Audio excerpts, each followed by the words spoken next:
En février 2026, un drone qui a coûté moins cher qu'une voiture d'occasion a traversé toutes les défenses américaines dans le golfe Persique et a frappé de plein fouet le quartier général de la 5e flotte de la marine des États-Unis.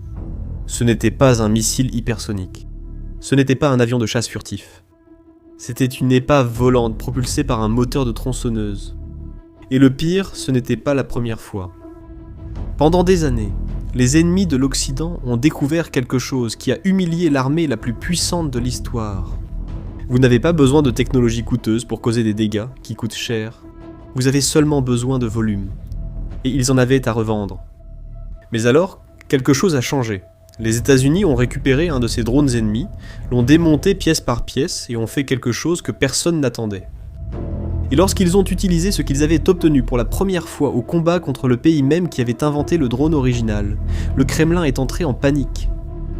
Pour comprendre pourquoi cela compte, il faut voir l'ampleur de l'humiliation qui a précédé. Voyez-vous, pendant des années, la logique de la guerre moderne était complètement déformée. D'un côté, des armées occidentales avec des systèmes de défense qui coûtent des fortunes. De l'autre côté, des drones simples, bon marché, produits en masse par des adversaires qui n'avaient rien à perdre. L'Iran a développé le Shahed 136, un drone à aile delta propulsé par un petit moteur à combustion, capable de parcourir des centaines de kilomètres en transportant une charge explosive. Le coût estimé ? Aux alentours de 200 à 500 $, selon la version. La Russie a adoré l'idée. Elle en a acquis la licence, construit une immense usine dans la région du Tatarstan, et a commencé à produire sa propre version, le Gérant 2, à un rythme industriel. Parfois, elle produisait 170 drones par jour. Rien qu'entre 2022 et 2026, la Russie a lancé environ 50 000 de ces drones contre l'Ukraine. L'Occident dépensait des fortunes pour les éliminer. Un missile Patriot, l'un des systèmes les plus avancés au monde pour abattre des drones et des missiles ennemis dans les airs, coûte environ 4 millions de $. Un Tomahawk, missile de croisière américain utilisé lors d'attaques à longue portée.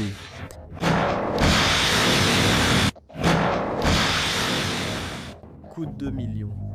Même les systèmes de défense les plus simples coûtent des centaines de milliers. Dépenser des millions pour détruire quelque chose qui avait coûté 500 raies était absurde. Les adversaires de l'Occident avaient découvert une énorme faille et l'utilisaient sans arrêt. En 2025, même le président Donald Trump a reconnu le problème publiquement. Il a publiquement fait l'éloge du Shahed iranien, le qualifiant de très bon, rapide et létal, et a critiqué les fabricants américains pour ne pas être capables de faire quoi que ce soit de similaire. Et ils sont très bons aussi, rapides et létaux, horribles en fait. Quand on regarde ce qui se passe entre la Russie et l'Ukraine, le drone tue un nombre énorme de personnes. Mais quelqu'un, quelque part, travaillait déjà là-dessus. Et la réponse n'est pas venue des laboratoires les plus sophistiqués du monde. Elle n'est pas venue d'un budget secret de milliards. Elle venait de quelque chose de plus simple. Et bien plus difficile à accepter pour une armée fière. L'Ukraine a abattu des milliers de gérants au cours des années de conflit. La plupart sont devenus des débris. Mais au moins un exemplaire est tombé dans un état relativement préservé. Et ce drone a été transféré discrètement aux États-Unis. Une petite entreprise de l'État de l'Arizona, appelée SpectreWorks, a reçu le drone. Elle a démonté chaque pièce, analysé chaque composant. Et elle a tout reconstruit à partir de zéro, avec des matériaux américains et une architecture adaptée. Le résultat a reçu un nom, LUCA, un acronyme pour système d'attaque non piloté à faible coût. Un officier américain a résumé le processus de manière assez directe. Nous avons obtenu un Shahed iranien, nous l'avons examiné et nous l'avons reproduit. Physiquement, LUCA ressemble beaucoup à l'original. Aile delta, moteur arrière, profil discret. Mais à l'intérieur, c'est une autre histoire. Il a été conçu pour voler en groupe coordonné, comme un essaim. Et certains exemplaires transportent quelque chose que le Shahed n'a jamais eu.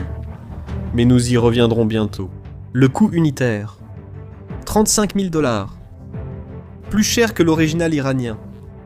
C'est vrai. Mais, malgré tout, c'est une fraction minuscule du coût de n'importe quel missile conventionnel américain. Et beaucoup plus rapide à produire. Je vais te raconter quelque chose que peu de chaînes ont traité aussi en profondeur, et qui bouleverse l'histoire de Lucas. Dans la nuit du 3 janvier 2026, les habitants de Caracas, la capitale du Venezuela, ont été réveillés par un son qu'ils n'avaient jamais entendu auparavant.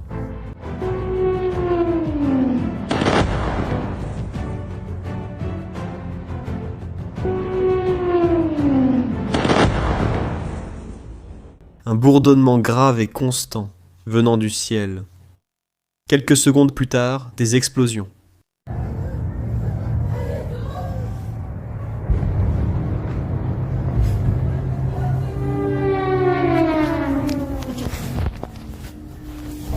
Des installations militaires de la ville ont été successivement touchées, des radars détruits, des systèmes de communication paralysés. Et pendant que le chaos se répandait dans les bases vénézuéliennes, des hélicoptères américains volaient à basse altitude au-dessus de l'océan, entrant dans le pays par la côte.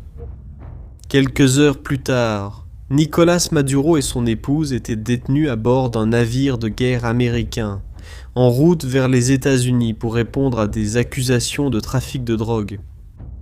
Le gouvernement américain n'a jamais confirmé officiellement ce qui avait causé ces explosions au-dessus de Caracas.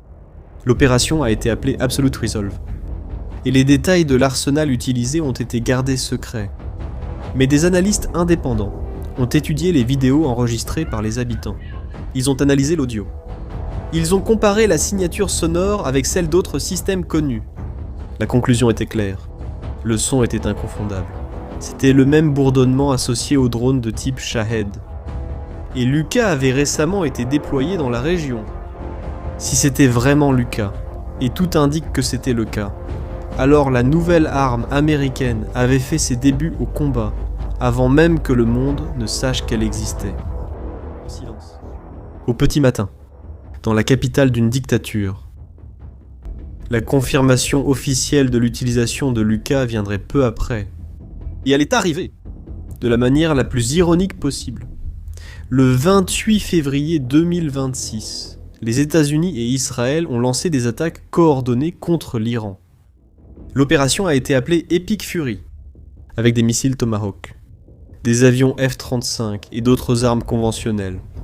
Le CENTCOM, le commandement militaire américain, responsable du Moyen-Orient, il a annoncé quelque chose d'historique. Pour la première fois, les États-Unis utilisaient officiellement des drones kamikazes à longue portée au combat. Kamikaze ici. Cela signifie exactement ce que ça laisse entendre. Le drone ne revient pas, il vole jusqu'à la cible. Et il se détruit à l'impact. La Task Force Scorpion Strike. Un escadron formé spécifiquement pour opérer Lucas a lancé les drones contre des cibles iraniennes. Le pays qui a inspiré la conception du drone récupérait le drone. Amélioré, américanisé. Et guidé avec une précision chirurgicale. Pensez une seconde. L'Iran a créé le Shahed. La Russie a copié. L'Ukraine en a abattu un exemplaire. Les États-Unis l'ont démonté pièce par pièce. Et maintenant, l'Iran était attaqué. Par le concept qu'il a introduit. Il n'existe pas de poésie plus cruelle dans l'histoire militaire récente. L'amiral Brad Cooper, commandant du CENTCOM. Il a été interrogé directement sur la performance de Lucas pendant l'opération. Sa réponse se résumait à un mot. Indispensable. Pour les Américains, c'était la preuve que le pari valait la peine. Pour les Iraniens, c'était une humiliation à plusieurs niveaux. Et pour la Russie, qui observait tout cela de loin, c'était le début d'un cauchemar. Et quand les militaires russes ont vu le résultat, leur réaction a tout dit. Le pire était encore à venir. Lorsque les premières photos officielles du CENTCOM, montrant les Lucas en opération, ont été publiées, des analystes militaires du monde entier ont commencé à les examiner de près. Et puis quelqu'un a remarqué quelque chose. Une petite boîte, au sommet du drone. Ça ressemblait à une antenne. Ce n'était pas n'importe quelle antenne. Et quand les spécialistes russes ont compris de quoi il s'agissait, la panique était réelle. Le 1er mars 2026, un analyste indépendant a publié une série de messages sur X, rassemblant des commentaires de 3 des plus grandes chaînes militaires russes sur Telegram. Tous étaient alarmés par la même chose, ce qui semblait être un appareil récepteur Starlink, intégré directement au Lucas. Les publications sont devenues virales. Plus d'1 million de vues, en quelques heures. Et 55 minutes après la publication. Elon Musk en personne est entré dans la conversation. Musk a été rapide et direct. Utiliser un terminal Starlink commercial dans des systèmes d'armes viole les conditions d'utilisation. Et tout terminal dans cette situation est désactivé lorsqu'il est découvert. Il a précisé que les communications militaires américaines fonctionnent sur un réseau séparé, appelé Starshield, contrôlé par le gouvernement des États-Unis, pas par SpaceX. Mais la distinction pour les Russes était secondaire. Le problème était bien plus grave. Pour comprendre pourquoi, tu dois savoir une chose. Sur le fonctionnement des systèmes de brouillage de signal, les soi-disant brouilleurs électroniques, la plupart des drones sont guidés par GPS. Ces signaux proviennent de satellites situés à plus de 20 000 km d'altitude. À cette distance, le signal arrive au sol très affaibli. Et un signal faible, c'est un signal facile à bloquer. C'est aussi simple que ça. Un brouilleur puissant, positionné correctement. Il se superpose au signal GPS et il fait perdre le cap au drone. Et quand on parle de ce sujet, la Russie a maîtrisé la technique. Elle a conçu des camions avec de puissants brouilleurs, déployés sur toute la ligne de front ukrainienne. Et elle a abattu ou détourné d'innombrables drones, ainsi que des missiles guidés par GPS. Mais Starlink est d'un tout autre niveau. Les satellites Starlink, orbitant à seulement 341 km d'altitude, beaucoup plus près de la Terre. Il y a plus de 10 000 satellites en opération qui volent à grande vitesse et forment un réseau qui couvre pratiquement toute la planète. Le signal qui arrive jusqu'à un terminal est bien plus fort que celui du GPS. Et le terminal n'est pas limité à un seul satellite. Il passe de l'un à l'autre, en continu, pendant qu'il traverse le ciel. Pour bloquer ça, un brouilleur devrait être beaucoup plus puissant. Il n'aurait pas à bloquer un satellite. Il devrait bloquer tout un réseau. En mouvement constant, presque impossible. Des chercheurs militaires chinois. Ils ont fait le calcul. Pour brouiller le réseau Starlink dans une zone de la taille de Taïwan, il faudrait un réseau d'au moins 935 brouilleurs de haute puissance, tous synchronisés, et tous opérant dans les airs en même temps. Ou environ 2000 systèmes de moindre puissance. Pensez comme un général russe pendant une seconde. La Russie possède aujourd'hui moins de 100 de ces systèmes, sur tout le territoire ukrainien. Et l'Ukraine en a déjà détruit 94, 935. Ce chiffre vient d'un autre univers. En transposant cela à l'Ukraine, où la ligne de front a entre 800 et 1200 km de long, et en ajoutant le territoire russe, qui devrait être protégé, contre des attaques à longue portée. Le nombre de brouilleurs nécessaires devient totalement irréaliste. Et cela sans compter que les brouilleurs émettent des signaux. Et un signal émis peut être localisé. Et ce qui peut être localisé peut être détruit. L'Ukraine en a déjà détruit au moins 94 systèmes de guerre électroniques russes depuis 2022. La chaîne russe, Obsessed with War, il a résumé le sentiment de la haute direction militaire, avec une phrase devenue virale dans les milieux d'analyse occidentaux. Si nous ne trouvons pas de solution à cette constellation de satellites dans un an, les choses vont très mal tourner pour nous. Et la plus grande ironie est venue d'où on l'attendait le moins. La Russie avait aussi essayé d'utiliser Starlink, tout au long de l'année 2025.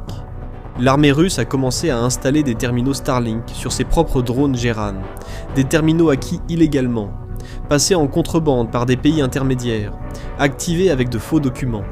L'objectif était le même.